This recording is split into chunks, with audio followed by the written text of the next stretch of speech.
Bienvenidos a la clase número 25 de crear una escena sci-fi en Blender.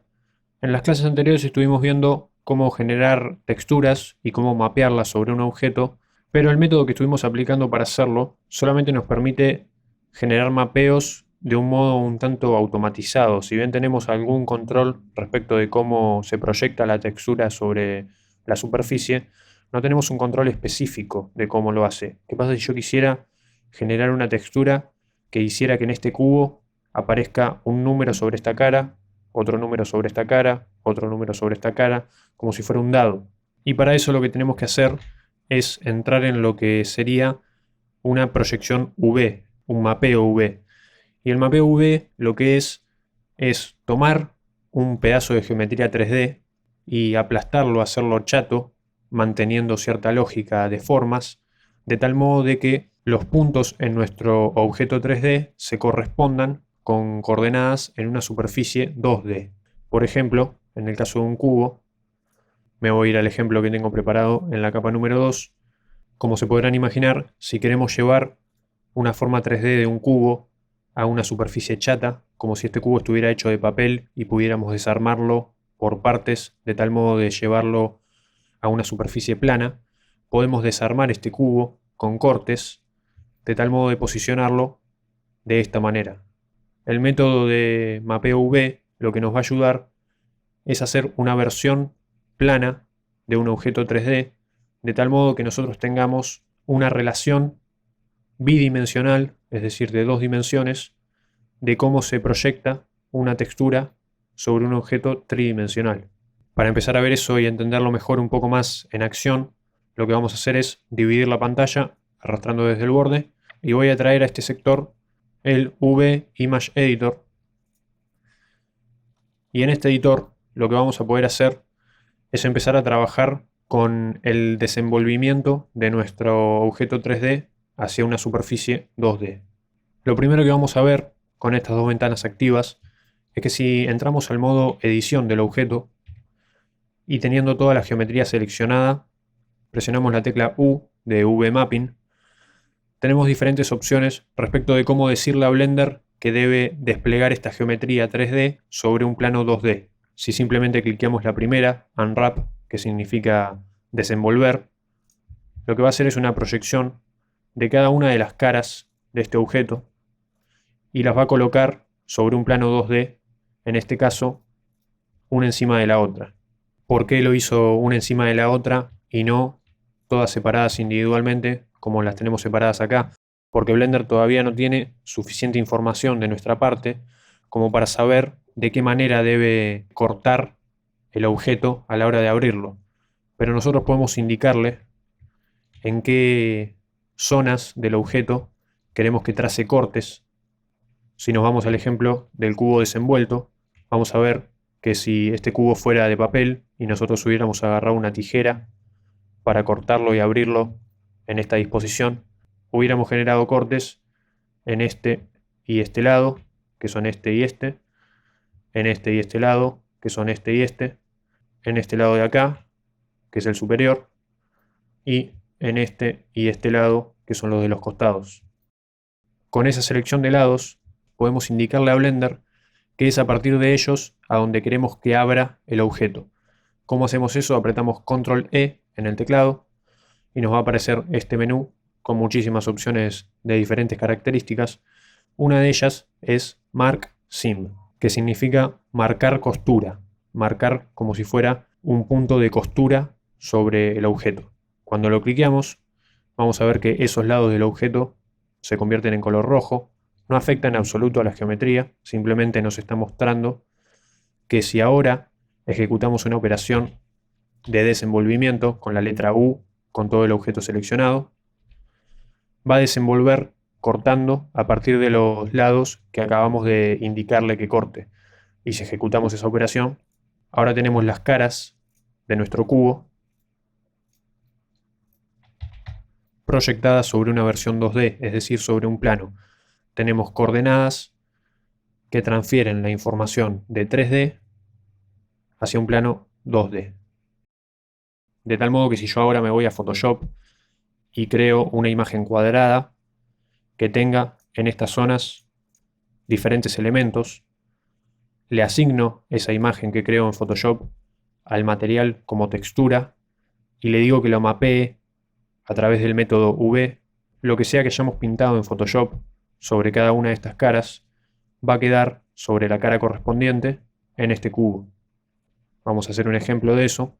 Desde este sector de la interfaz, el editor V, puedo irme a la solapa de Vs en este menú de opciones y exportar el layout del mapa V que acabamos de generar. Si clicamos ahí, nos va a ofrecer el navegador para indicar a dónde queremos colocar nuestro mapa V. Vamos a definir el tamaño, 1024 por 1024 está bastante bien. Y guardar una imagen que nos muestre la disposición de estos puntos para trabajar en Photoshop. Así que me voy a ir a Photoshop y voy a abrir esa imagen que acabamos de generar. Y ahora tenemos una imagen que nos muestra la disposición de esos puntos en un plano 2D. Y voy a empezar en esta imagen a dibujar números sobre cada cara, de tal modo que podamos ver una representación gráfica en Blender de cómo se transfieren estas posiciones en 2D hacia lo que va a ser después la textura de nuestro objeto 3D.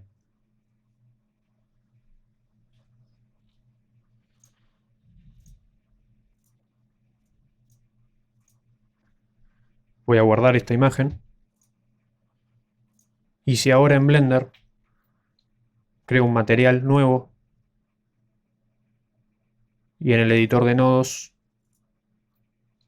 incorporo nuestra textura que acabamos de generar y le digo que ejecute un mapeo de tipo V y lo conecto al color de nuestro shader, al renderizar voy a tener la textura que acabamos de generar en Photoshop perfectamente alineada con las coordenadas 3D de nuestro objeto. Voy a volver a abrir el editor V en esta ventana y seleccionando este objeto del modelado de un mono, voy a entrar en el modo edición y antes de generar cortes específicos para avisarle a Blender cómo debería llevar a coordenadas V este objeto, voy a hacer U y apretar Unwrap sin definirle nada. Y lo que va a hacer es más o menos intentar llevar este objeto a un plano, pero como podemos ver es una forma muy irregular la que genera. Si se preguntan por qué hay dos piezas separadas, es porque los ojos de este monito, si lo selecciono y aprieto Control L, están separados del resto de la geometría. Por eso al ejecutar un Unwrap también queda separado en el editor V. Y vamos a ver qué pasa si vamos al modo de selección de lados y le determinamos a Blender ciertos lados en particular, por ejemplo estos de atrás de la cabeza, que en general son los que no se verían si estamos apuntando a nuestro objeto desde el frente. Seleccionamos una tira de lados, no hace falta que atraviese todo el objeto, y apretamos Control E, Mark Seam, marcar costura, y ahora seleccionamos toda la geometría y hacemos lo mismo, U, Unwrap. Vamos a ver que ahora hizo un trabajo mucho más prolijo a la hora de desenvolver este objeto. Si nos vamos con un poco de zoom hacia el centro, podemos notar que acá van los ojos, que acá está la nariz, que acá está la boca. Y podríamos llevarnos esta textura a Photoshop y empezar a pintarle un contorno a los ojos, un color a los labios, lo que sea que queramos para definir las particularidades faciales de este personaje. Y luego aplicando un mapeo V a la textura que creemos sobre nuestro objeto, vamos a obtener el resultado deseado. Si en cambio quisiéramos generar una textura tan específica como decirle que tenga contorneados los ojos, que tenga pintados los labios, etc., con métodos como los que estuvimos viendo en la clase pasada, que eran todos medios automatizados, se nos haría prácticamente imposible. Por eso tenemos este método para transferir lo que sería la información de coordenadas de posición de las caras en 3D hacia una versión 2D de lo mismo. Como podemos ver, no siempre es perfecto. Acá estamos teniendo algunos errores de caras que se superponen, pero nada que no se pueda solucionar manualmente. Estos puntos se pueden editar del mismo modo que editamos geometría en el visor 3D, es decir, seleccionamos puntos y movemos con la G, rotamos con la R, escalamos con la S. La única diferencia es que ahora estamos trabajando sobre un plano 2D en lugar del 3D. Y también tenemos el modo de selección de vértices, lados o caras. Y como ya habrán notado, solamente vemos las porciones del mapa UV de aquella geometría que tengamos seleccionada en el viewport. Si quito la selección, no vemos nada. Y si selecciono solamente algunas caras, solamente nos aparecen, como en este caso, las caras que acabo de seleccionar del ojo, que estaba separado acá arriba, y las caras que seleccionamos de esa porción de la cara, que están por acá. No se preocupen si por ahora parece un poco complicado todo este tema de transferir coordenadas, etc. A lo largo del curso lo vamos a estar viendo con mayor tranquilidad. Esta clase simplemente es para que asimilen conceptualmente en qué nos ayuda esta herramienta del Unwrap V. Casi nunca tenemos que andar haciendo operaciones como la que hicimos acá, de andar pensando con precisión en dónde tenemos que hacer cortes para generar un unwrap apropiado. En general simplemente podemos manejarnos con muchísima más intuición, como hicimos con el mono, simplemente suponiendo que lo mejor sería que se abra la geometría desde atrás y que desde ahí se lleve hacia una posición plana. Y se van a ir acostumbrando a este tipo de manejo y a este tipo de conceptos a medida que vayan trabajando con ellos. Por ahora eso sería todo para una introducción a mapeos, texturas y shaders. Así que ya con todo ese conocimiento repasado, podemos dirigirnos a la siguiente clase, en la que vamos a empezar a generar los materiales para nuestra escena sci-fi.